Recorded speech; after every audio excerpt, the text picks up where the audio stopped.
Iran, Israel ও যুক্তরাষ্ট্র সংঘাত শুরু হয়ে গেছে তৃতীয় বিশ্বযুদ্ধ। সকল জল্পনা কল্পনার অবসান ঘটিয়ে অবশেষে মার্কিন ঘাঁটিতে হামলা। জানিয়ে দেব বর্তমান পরিস্থিতিতে আমাদের হাতে থাকা সর্বশেষ যুদ্ধের আপডেট সংবাদগুলো। শুরুতেই থাকবে শিরোনাম। ইরানের 6 বিমানবন্দরে হামলা, 15 উড়োজাহাজ ও হেলিকপ্টার বিধ্বস্ত। জানাবো পাল্টা হামলা শুরু করেছে ইরান, দিক বিদিক ছুটছে ইসরায়েলিরা। এদিকে ইরান কোথায় পাল্টা আঘাত হানতে পারে সে বিষয় এখনো স্পষ্ট নয়, তবে ইরান পাল্টা আঘাত হানবেই। জানাবো প্রতিশোধ কতটা তীব্র হবে ঠিক করবে সশস্ত্র বাহিনী, জাতিসংঘকে জানালো ইরান। এদিকে সকল জল্পনা কল্পনার অবসান ঘটিয়ে অবশেষে সিরিয়ায় মার্কিন সামরিক ঘাঁটিতে হামলা। জানাবো ইসরায়েলে চলছে নন স্টপ সাইরেন, একের পর এক বিস্ফোরণে কেঁপে উঠছে গোটা ইসরায়েল। জানিয়ে দেব মার্কিন নাগরিকদের জন্য বিশ্বে নিরাপত্তা সতর্কতা জারি। এবং সর্বশেষ জানাবো যুক্তরাষ্ট্র ও ইসরায়েলকে একযোগে প্রতিরোধের আহ্বান উত্তর কোরিয়ার নেতা কিম জং উনের। শুনছিলেন গুরুত্বপূর্ণ আপডেট আন্তর্জাতিক সংবাদগুলোর শিরোনাম, এবারে থাকবে বিস্তারিত। আজকের সংবাদ সম্পর্কে আপনার মূল্যবান মতামত লিখে জানান। জানিয়ে দিন কোন স্থান থেকে এই সংবাদ শুনছেন অথবা দেখছেন। ভিডিওটি ভালো লাগলে লাইক, কমেন্ট, শেয়ার করে পরবর্তী আপডেট সংবাদ পেতে চ্যানেলটি সাবস্ক্রাইব করে পাশের বেল বাটনে প্রেস করুন। ইরানের 6 বিমানবন্দরে হামলা, 15 উড়োজাহাজ ও হেলিকপ্টার বিধ্বস্ত।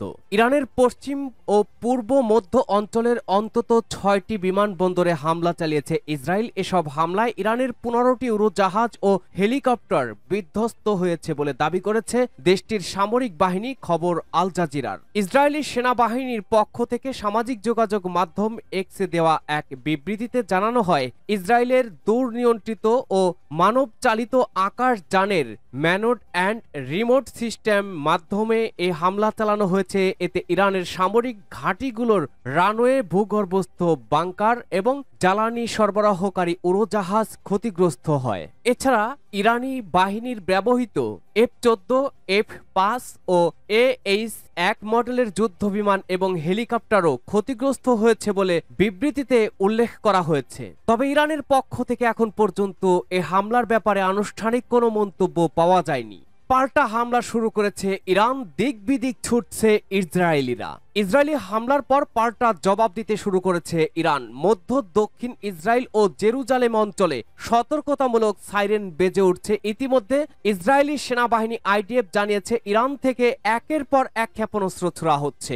এরই মধ্যে লেবানন সীমান্তবর্তী এলাকাগুলোতেও সাইরেন বেজে উঠেছে। জেরুজালেমে সাইরেন বাজার শব্দে নেসেটের আইন প্রণেতারা আশ্রয় নিতে ছুটে যান। ক্ষেপণাস্ত্র হামলার কারণে সংশ্লিষ্ট এলাকায় বাসিন্দাদের বোমা আশ্রয় কেন্দ্রে অবস্থান করতে নির্দেশ দিয়েছে কর্তৃপক্ষ। IDF জানিয়েছে আরও ক্ষেপণাস্ত্র আঘাত হানতে পারে, মধ্য ইসরায়েলের সাইরেন বাজতে পারে যে কোনো মুহূর্তে। ইরান পাল্টা আঘাত হানবেই, তবে কোথায় পাল্টা আঘাত হানতে পারে? ইরান কোনো না কোনো ভাবে পাল্টা জবাব দেবে, সেটা কিভাবে দেবে বলা কঠিন। বিবিসিকে একথা বলেছেন মার্ক সি শোয়ার্টস, যিনি ইসরায়েল ও ফিলিস্তিন বিষয়ক সাবেক মার্কিন নিরাপত্তা সমন্বয়কারী। লেফটেন্যান্ট জেনারেল শোয়ার্টজের মূল উদ্বেগ হচ্ছে ইরাকে, জর্ডানে এবং সিরিয়ায় অবস্থানরত মার্কিন বাহিনীকে নিয়ে। বাহরাইন বা কুয়েতের তুলনায় সেগুলো বেশি গুরুত্বপূর্ণ। তিনি বলেন, পুরো অঞ্চলে ইরানের অনেক প্রক্সি বাহিনী আছে যারা তাদের হয়ে কাজ করতে পারে। এর মধ্যে রয়েছে কাতাইব হিজবুল্লাহ, ইরান সমর্থিত ইরাকি শিয়া মিলিশিয়া গোষ্ঠী। এরপর ইয়েমেনের হুতিরাও আছে। 2009 সালে যুক্তরাষ্ট্র কাতাইব হিজবুল্লাহ, যারা হিজবুল্লাহ ব্রিগেড নামেও পরিচিত, তাদেরকে একটি বিদেশি সন্ত্রাসী সংগঠন হিসেবে তালিকাভুক্ত করে। লেফটেন্যান্ট জেনারেল শোয়ার্টস আরও বলেন, ইরানে ইসরায়েল বা যুক্তরাষ্ট্রের জন্য সামরিক টার্গেট কোনোভাবেই কম নয়। যদি তাদের বাহিনীর উপরে হামলা হয় তাহলে তারাও জবাব দিতে পারে। তবে সবচেয়ে ভালো যদি আমরা সবাইকে আবার আলোচনার টেবিলে ফিরিয়ে আনতে পারি। সূত্র বিবিসি। প্রতিশোধ কতটা তীব্র হবে সেটা ঠিক করবে সশস্ত্র বাহিনী, জাতিসংঘকে জানালো ইরান।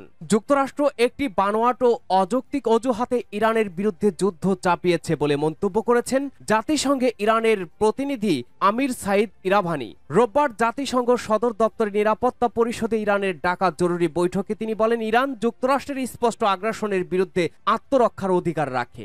ইসরায়েলের প্রধানমন্ত্রী বেনিয়ামিন নেতানিয়াহুর চাপেই যুক্তরাষ্ট্র অযথা ও ব্যয়বহুল যুদ্ধে জড়িয়েছে বলেও মন্তব্য করেন ইরানি প্রতিনিধি। তিনি জানান, ইরানের পক্ষ থেকে যথাযথ জবাব কখন, কিভাবে এবং কতটা দেওয়া হবে তা দেশটির সশস্ত্র বাহিনী ঠিক করবে। ইরাভানি ইসরায়েলের প্রধানমন্ত্রী বেনিয়ামিন নেতানিয়াহুকে দোষারোপ করে বলেন, নেতানিয়াহু যুক্তরাষ্ট্রকে আরও একটি ব্যয়বহুল ও ভিত্তিহীন যুদ্ধে টেনে নিয়ে এসেছেন। তিনি বলেন, যুক্তরাষ্ট্র ও ইসরায়েলের কর্মকাণ্ড আন্তর্জাতিক আইনের সুস্পষ্ট লঙ্ঘন। ইরাভানি বলেন, ইসরায়েল এক মিথ্যা ও প্রতারণামূলক গল্প ছড়িয়েছে যে ইরান পারমাণবিক অস্ত্র অর্জনের দ্বারপ্রান্তে। তিনি বলেন, আন্তর্জাতিক সংস্থা ও কিছু পশ্চিমা দেশ যেমন ফ্রান্স ও যুক্তরাষ্ট্রের নিরাপত্তা, দ্বিচারিতা ও সহযোগিতা সমানভাবে নিন্দনীয়। জাতিসংঘ নিরাপত্তা পরিষদ যেন যুক্তরাষ্ট্র ও ইসরায়েলকে সম্পূর্ণভাবে জবাবদিহির আওতায় আনে, এই আহ্বান জানান তিনি। সকল জল্পনা কল্পনার অবসান ঘটিয়ে অবশেষে মার্কিন ঘাঁটিতে হামলা। সিরিয়ায় মার্কিন সামরিক ঘাঁটিতে হামলা হয়েছে। রুশ সংবাদ সংস্থা আইএএ নভস্তির ইরানের রাষ্ট্রীয় সংবাদ সংস্থার বরাতে জানিয়েছে, উত্তর পূর্ব সিরিয়ায় আল হাসাকাহ প্রদেশে একটি মার্কিন সামরিক ঘাঁটিতে হামলা হয়েছে। সোমবার 23 জুন ওয়াকিবহাল সূত্র মেহের নিউজ এজেন্সিকে জানিয়েছে, সিরিয়ায় একটি মার্কিন সামরিক ঘাঁটিতে হামলা চালানো হয়। হামলার লক্ষ্য ছিল সিরিয়ায় পশ্চিমাঞ্চলীয় হাসাকা প্রদেশের কাসরুক এলাকায় অবস্থিত একটি মার্কিন সামরিক ঘাঁটি। তবে কোথা থেকে হামলা হয়েছে এ বিষয়ে সংবাদ সংস্থাটি বিস্তারিত আর কোনো তথ্য জানায়নি। এর আগে 22 জুন রাতে নাতানজ, ফার্দো ও ইস্পাহানে ইরানের 3টি পারমাণবিক স্থাপনায় হামলা চালায় যুক্তরাষ্ট্র। ওয়াশিংটনের ভাষ্য, এই হামলার উদ্দেশ্য ছিল ইরানের পারমাণবিক কর্মসূচি ধ্বংস করা বা গুরুতরভাবে দুর্বল করা। তবে মার্কিন হামলা আন্তর্জাতিকভাবে তীব্র প্রতিক্রিয়ার জন্ম দিয়েছে। ইরানের পররাষ্ট্রমন্ত্রী আব্বাস আরাঘচি বলেছেন, কূটনৈতিক দরজা সর্বদা খোলা থাকা উচিত, কিন্তু এখন তা নয়। যুক্তরাষ্ট্রই কূটনৈতিক সঙ্গে বিশ্বাসঘাতকতা করেছে। ইরান তার নিরাপত্তা এবং দেশের স্বার্থ রক্ষার জন্য সকল ব্যবস্থা গ্রহণ করবে।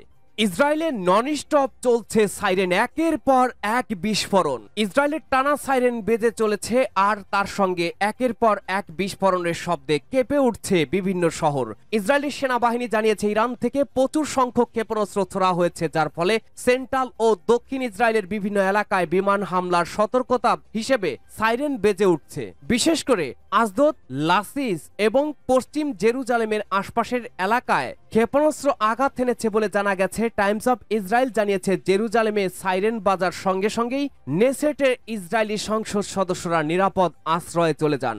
এদিকে সাংবাদিকদের জন্য সোমবার 23 জুন ইসরায়েল ও অধিকৃত পশ্চিম তীরের রিপোর্টিং নিষিদ্ধ করা হয়েছে। ফলে অনেক সংবাদকর্মী পাশের দেশ জর্ডান থেকে তথ্য সংগ্রহ করছেন বলে জানিয়েছে আল জাজিরা। প্রতিবেদন অনুযায়ী ইরান থেকে পাল্টা হামলায় এ পর্যন্ত 450টি ব্যালিস্টিক ক্ষেপণাস্ত্র নিক্ষেপ করা হয়েছে। এর মধ্যে অন্তত 4টি সরাসরি ইসরায়েলের বিভিন্ন স্থানে আঘাত এনেছে। স্থানীয় বাসিন্দারা জানিয়েছেন, টানা প্রায় 35 মিনিট ধরে সাইরেন ও বিস্ফোরণের শব্দে কেঁপে ওঠে গোটা ইসরায়েল। তবে ক্ষয়ক্ষতির নির্ভরযোগ্য তথ্য এখনো জানা যায়নি, কারণ ইসরায়েলি সেনাবাহিনী ভিডিও ও তথ্য প্রকাশে কঠোর নিষেধাজ্ঞা জারি রেখেছে।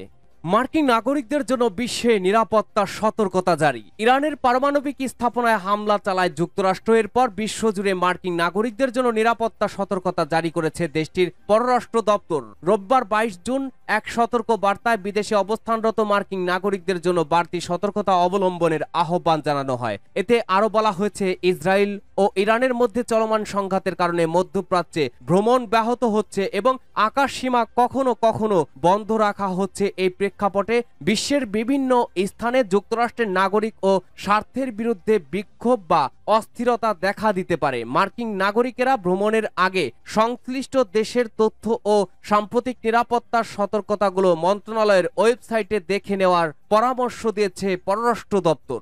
যুক্তরাষ্ট্র ও ইসরায়েলকে একযোগে প্রতিরোধের আহ্বান উত্তর কোরিয়ার। ইরানে যুক্তরাষ্ট্রের হামলার তীব্র নিন্দা জানিয়েছে উত্তর কোরিয়া। দেশটির পররাষ্ট্র মন্ত্রণালয়ের একজন মুখপাত্র বলেছেন, ইরানের উপরে যুক্তরাষ্ট্রের হামলা জাতিসংঘ সনদের লঙ্ঘন।